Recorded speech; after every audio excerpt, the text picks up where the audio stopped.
Welcome to our US Briefing Show. Today, we're diving into the complex world of international politics and regional tensions. First up, President Donald Trump is walking a tightrope with Iran, trying to avoid a full-blown conflict while facing mounting pressures from allies, domestic politics, and his own cautious instincts.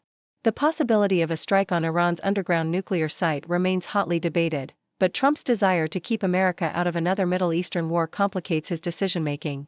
Stay tuned as the situation remains unpredictable. Next, in the South China Sea, tensions are rising as China conducts patrols in response to joint drills between the Philippines and Japan. These exercises highlight the ongoing territorial disputes and the fragile peace in the region. Beijing criticizes the drills, asserting its vigilance over sovereignty, while the Philippines and Japan emphasize their commitment to regional security. The waters are tense, and military activities are on the rise, an ongoing chess match involving China, the US, and neighboring nations. Finally, turning to Hong Kong, despite its financial stability, happiness and community bonds are lagging behind. A recent study suggests that the city could benefit from prioritizing social cohesion and well-being over material wealth. With regional neighbors like Indonesia and the Philippines scoring higher in overall flourishing, Hong Kong is being urged to focus on community, purpose, and mental health. It's a reminder that true prosperity isn't just about money, it's about people and connections. Please continue to watch for more detailed insights. CNN reports that President Donald Trump faces a complex dilemma as tensions escalate with Iran. Despite his personal reluctance to involve the United States in another Middle Eastern conflict, various factors threaten to pull him into the fray. Israel's recent strikes against Iran's military infrastructure and scientists have succeeded in damaging key targets, yet the broader goal of dismantling Iran's nuclear ambitions remains uncertain. The possibility of Iran retaliating against U.S. forces or global shipping in the Gulf or Red Sea could force America into a military response, especially if Iran's regime perceives itself to have little to lose. Inside the U.S., political pressures from both parties and Trump's own base push him toward action, with some advocating for decisive strikes on Iran's underground nuclear facilities, targets believed to be beyond Israel's reach. Yet, Trump's own skepticism about entering a protracted war, coupled with the lessons of past Middle Eastern interventions, underscores the risks of escalation, regional destabilization, and domestic backlash. He is caught between the strategic imperative to prevent a nuclear Iran and the political and moral costs of another conflict, with the specter of an open-ended war that could undermine his America First policy and global standing. South China Morning Post describes the recent military maneuvers in the South China Sea amid rising regional tensions. China's People's Liberation Army, PLA, conducted joint sea and air patrols, asserting a strong stance against what it perceives as threats from the Philippines and Japan. These exercises, carried out by the Southern Theater Command, were a direct response to the Philippines and Japan's joint maritime drills near Masinloc, an area fraught with territorial disputes. Senior Colonel Tian Junli condemned these drills as provocations that threaten regional stability, emphasizing that China would remain on high alert to defend its sovereignty and maritime rights. The Philippines and Japan, both U.S. allies, view these exercises as vital for maintaining regional security, especially as China's expansive claims over the South China Sea continue to spark confrontations. The Philippines military chief highlighted the importance of their joint efforts to uphold peace and rules-based order, while the broader geopolitical landscape remains tense with Chinese aircraft carrier movements and ongoing resource disputes. The article underscores how these military activities reflect the deepening rivalry between China and its neighbors, with the U.S. supporting Manila and Tokyo's efforts to counterbalance Beijing's assertiveness. South China Morning Post also explores the state of societal well-being in Hong Kong, questioning whether the city is truly flourishing amid its economic success.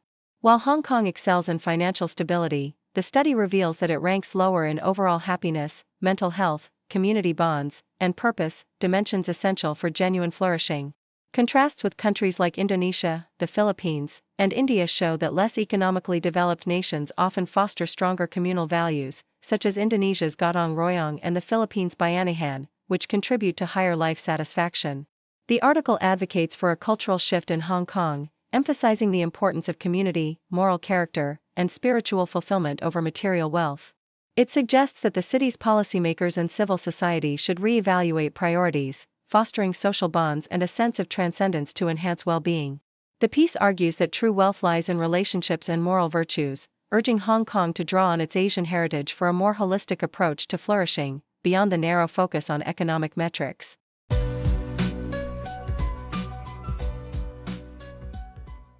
CNN reports that amidst ongoing missile exchanges and mounting casualties in the Israel-Iran conflict, President Donald Trump remains optimistic about a quick resolution, claiming, sometimes they have to fight it out, even as European leaders press him for clarity on his strategy.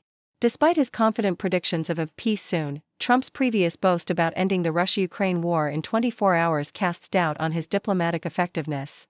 As the G7 summit approaches, European leaders are eager to challenge Trump's assertions that a deal between Israel and Iran is imminent, especially after he reportedly vetoed an Israeli plan to assassinate Iran's supreme leader, Ayatollah Khamenei, highlighting the complex and unpredictable nature of U.S. foreign policy in the Middle East. Yahoo US emphasizes the domestic political landscape, highlighting Utah voters' support for government downsizing and the effectiveness of the DOGE Commission, which has identified billions in potential savings. Despite widespread backing for budget cuts, 80% of Republicans and nearly half of Democrats, many Utahns remain unaffected by these measures, with most not knowing anyone who has lost a job due to the cuts. Meanwhile, recent inflation data shows a slight increase to 2.4%, with energy costs declining but food and housing prices rising. Public opinion on Trump's handling of inflation remains divided along party lines. 70% of Republicans approve of his efforts, while 81% of Democrats disapprove, reflecting the deep political polarization over economic management. The Washington Post highlights the mixed economic signals and public sentiment since Trump took office, noting that inflation has decreased from a 40-year high of 9.1% in June 2022 to around 2.4% in May 2023. However, opinions about his economic policies are sharply divided along partisan lines, with most Republicans approving and Democrats disapproving of his approach. Polls reveal a near-even split on whether inflation has improved or worsened during his tenure, underscoring the contentious and polarized nature of economic perceptions in the U.S. Despite these divisions, data shows a gradual decline in inflation rates, yet concerns about tariffs and future price shocks persist, complicating the narrative of economic recovery under Trump's leadership.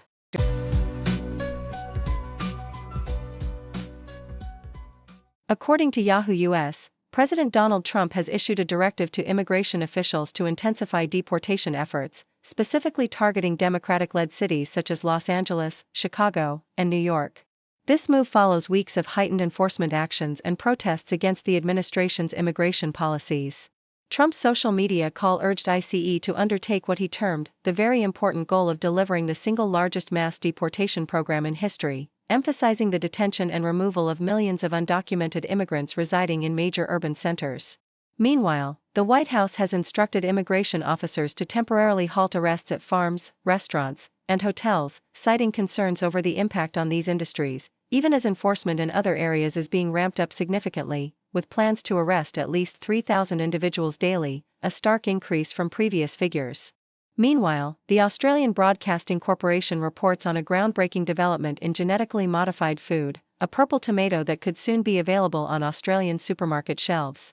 This eggplant-colored fruit has been engineered by incorporating genes from the edible snapdragon flower to produce anthocyanins, powerful antioxidants responsible for its vibrant hue and associated health benefits. Developed over 18 years by UK scientist Kathy Martin and commercialized in the US, the purple tomato has already sold over 100,000 punnets there. Australia's strict GMO regulations mean the product must undergo rigorous safety assessments before approval, with public consultation set to begin in September.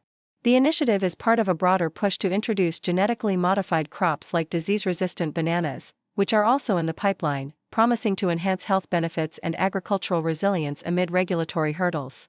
Thank you for tuning in. The content above showcases the latest briefing reports and analytical synopses, thoughtfully curated by the 6Do team. These insights stem from a wide array of reputable media outlets, think tanks, government sources, and specialized experts worldwide. We encourage you to explore these sources for a comprehensive perspective. Keep in mind that while the content may not always align with the official standpoint of 6Do Brief, it's not meant to be taken as absolute directives for decision-making. Comprising seasoned media professionals, learned scholars, and accomplished scientists, the 6Do team embodies a trailblazing, fully independent media entity.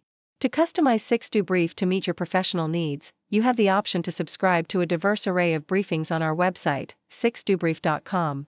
Regardless of your location, you can conveniently receive 6Do Brief via email.